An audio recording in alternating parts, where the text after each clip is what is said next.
compared to sa ibang boy bands na nag-perform na sa maraming tao. Hello, Sir Nolly. Sir Nolly, thank you so much for the wonderful question.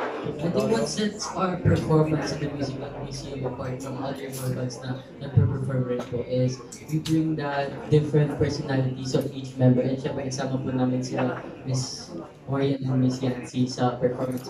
Really, we expect it to become a good combination of different flavors po that will show different sides of Cloud7.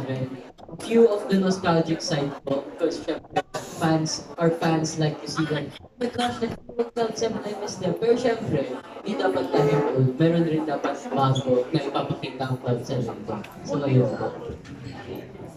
And Sir Richard Malayka,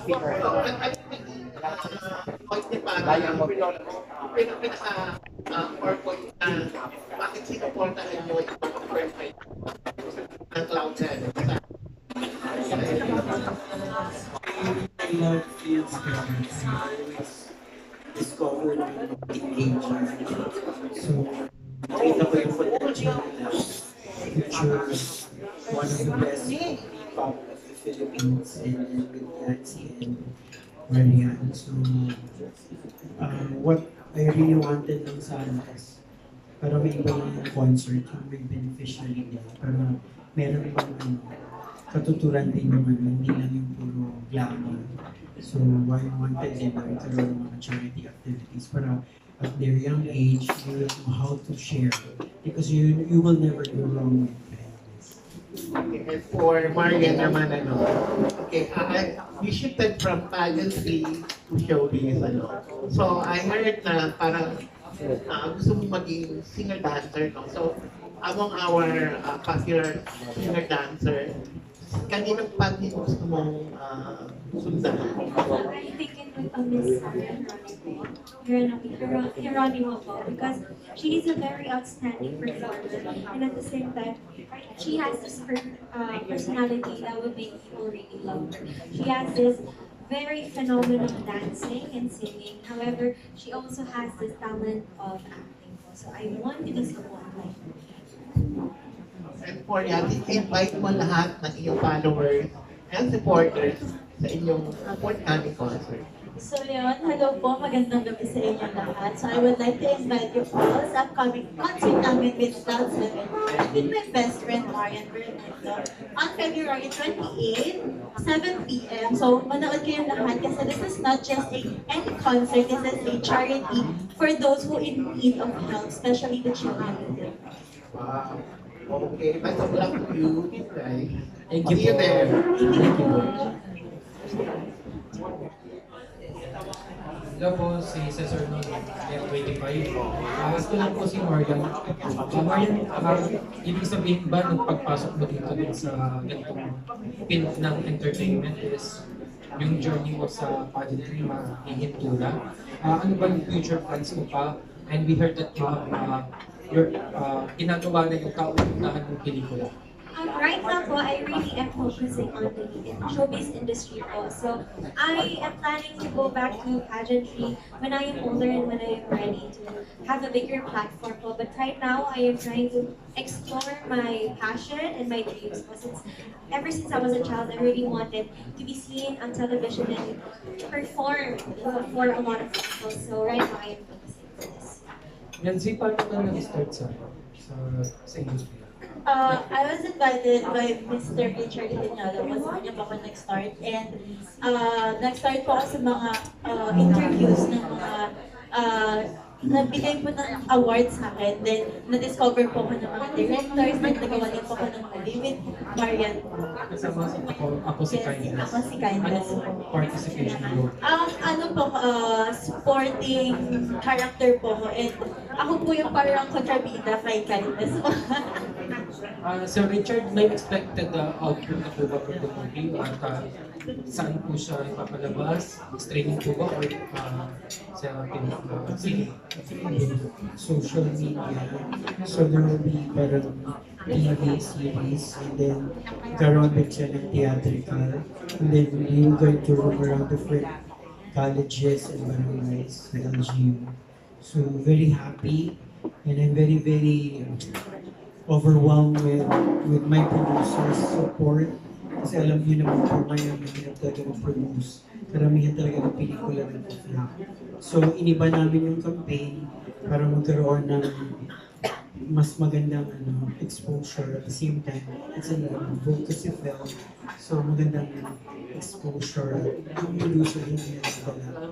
Kasi ang hirap po nung produce ng pelikula na ang lalaki tapos first day, last day. So, ang dami ko na rin pong nakikita na ang lalaki ng mga ginagastos, wala namang kinikita.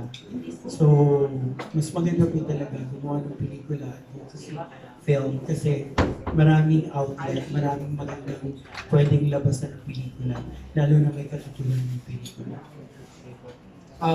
For the voice po, very topic naman talaga yung concert ninyo, pero gusto ko lang kumuha ng perspective at idea sa inyo. Kasi uso na ngayon nagpa-viral sa social media yung mga kabataan. Iba na ngayon daw yung panahon, nagsasaksakan, tapos mga parumbado. Ano po insight nyo dito sa mga ganyang pangyayari sa community? Para po sa amin, everybody had a different path or different way of growing up naman po. And maybe those type of people, those types of kids po, hindi po sila nag-guide ng maayos. Pero hindi pa naman po end of the world, hindi pa naman po katapusan. Pwede pa po mabagi yung past nila or pwede pa po sila matulungan. And ang si Cloud7, isa po sa goal namin is mag-inspire po. Dahil sa mga kabataan ngayon is ini-inspire po namin sila upang kunin lang po nila yung dreams nila. Like, pagbutihan po nila yung pag-aaral nila and para maiwasan rin po yung mga ganong scenario tulad po na sinabi niyo po. And kami po, natutuwa po kami kasi madaming sumusuporta and umahanga po sa amin. Thank you po. Good evening, Chino from Asia Team. So Richard, you mentioned about the charity. How do you feel na yung cancer patient last time nakatay na po siya? Actually, nabalitaan ko lang kahapon.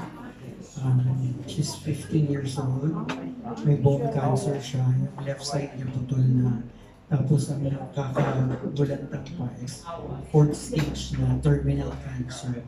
So actually last year, yung binigyan namin siya ng konting pagpapahalaga during my awards night, talagang ill na talaga yung bata. Kaso lang, ang sakit sa puso, 15 years old, may tsura, tapos gusto mabuhay, kaso lang, imagine ka na wala na yung arm niya, gusto niya mag-aaral, tapos nalaman ko pa na terminal, so hanggang lahat na pwede namin itulong, ginawa na namin. So ngayon, na siya, nasa pulmonary na pa, so inaayos na rin, so yun. Okay, Marian, what were your realization na yun nangyari dun sa, di ba before you were there also, helping this team? I realized how life in this world and na-realize ko din po na the things that we can do to others can really be helpful. Onting pagsasmile, onting pag-attend ng mga ganitong events po can really do a lot for our community. It is not just one girl, but a whole lot of people that she represents.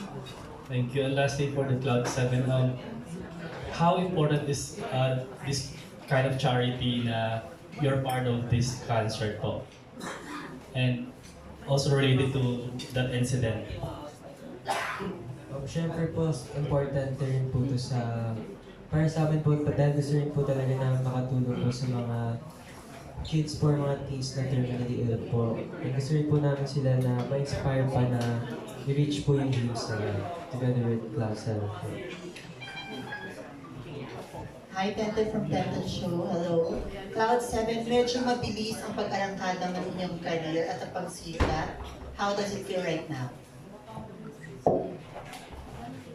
Siyempre po, very overwhelmed po kami sa support na po na nanggagaling sa mga fans po namin, sa mga Rainbows. And very thankful po kami sa kanila dahil sinuportahan po nila kami kaagad.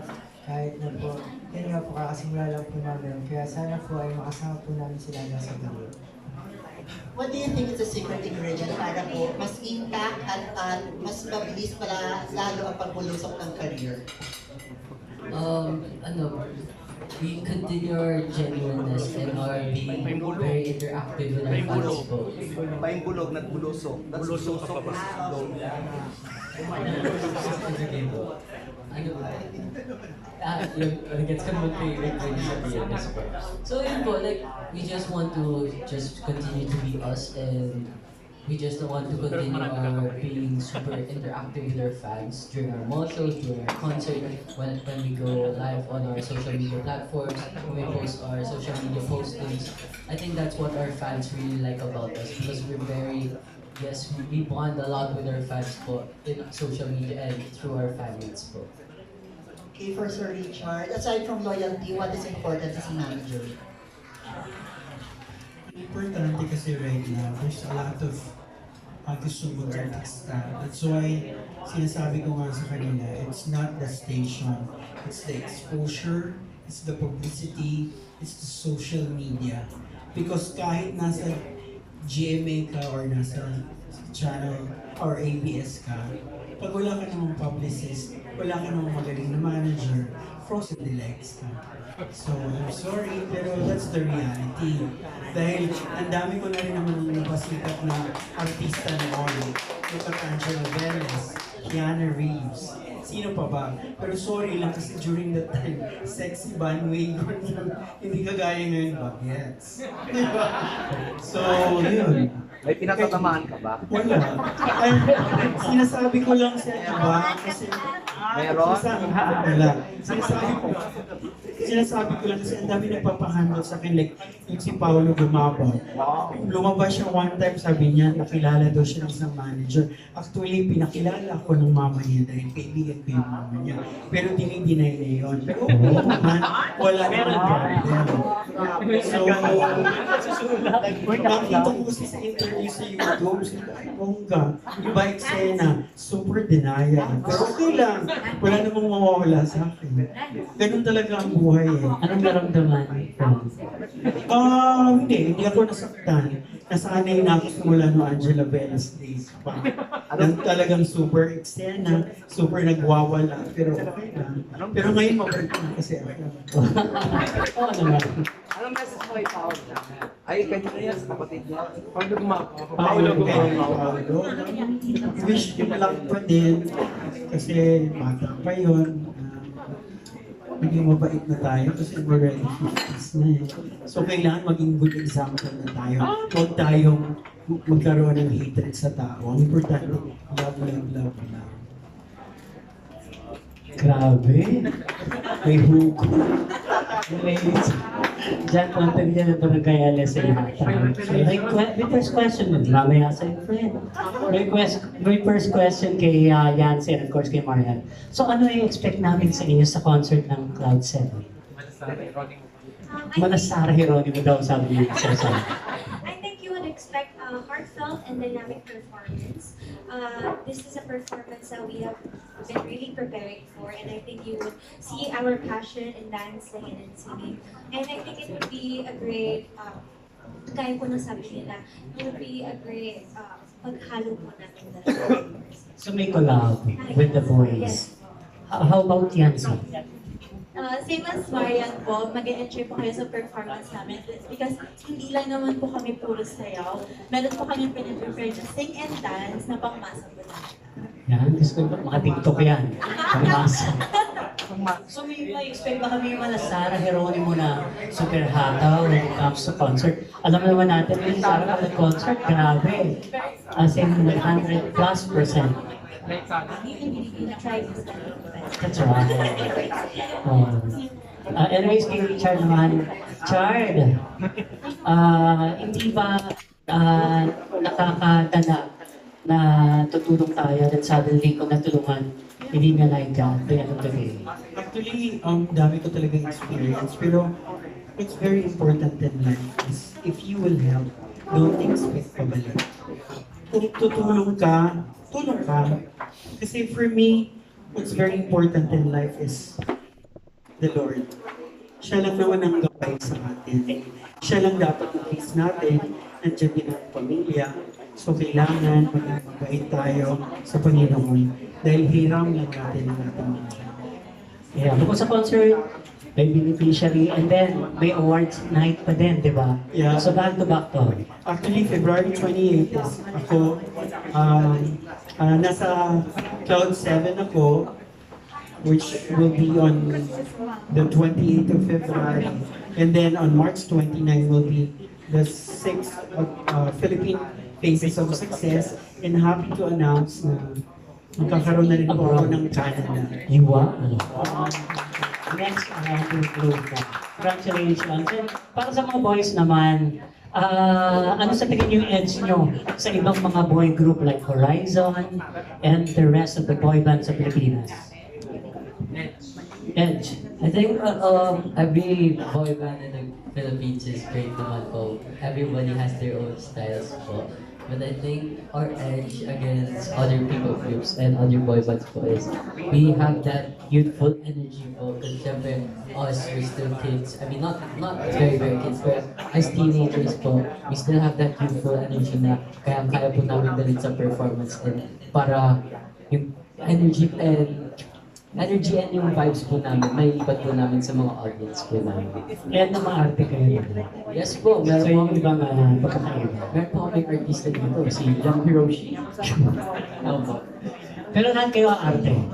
Bukod sa pagsasama-sama bilang Bigyan naman po ng chance, ready naman po ang Cloud 7, we're very dynamic and nagkaroon naman po kami ng workshop sa acting po. Anyways, congratulations Thank you in po. advance.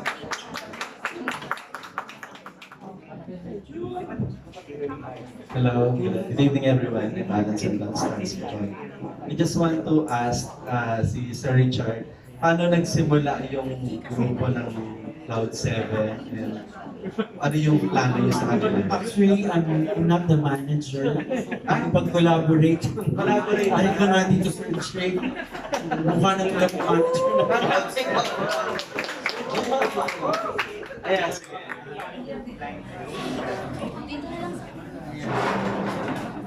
Paano pa nagsimula yung Cloud 7? And why Cloud 7? Yes. Nag-start sila as 19 trainees under Whenever Academy. So, under Powerhouse Entertainment. And then of course, nag-train down kami into 10. And then on the final deliberation, nabuo namin yung 7. So, from Cloud 7, from Whenever na first name, binago namin siya kasi parang it's never win. So instead, so they're still dreamer, so they're dreaming about the cloud. So instead of Cloud 9, so nag-decide kami to do it as Cloud 7. So kasi ang bawat boys, may iba't ibang character, may iba't ibang profile, may iba't iba silang talent na kaya nilang i-deliver sa iba't ibang youth all over the Philippines. So yun lang. So ang pinaka-main goal talaga ng Cloud 7 is to inspire the youth. Of course, they have their dreams and continue dreaming. So yun lang. Thank you. At least nilinaw na yung isip sa Richard. Okay lang.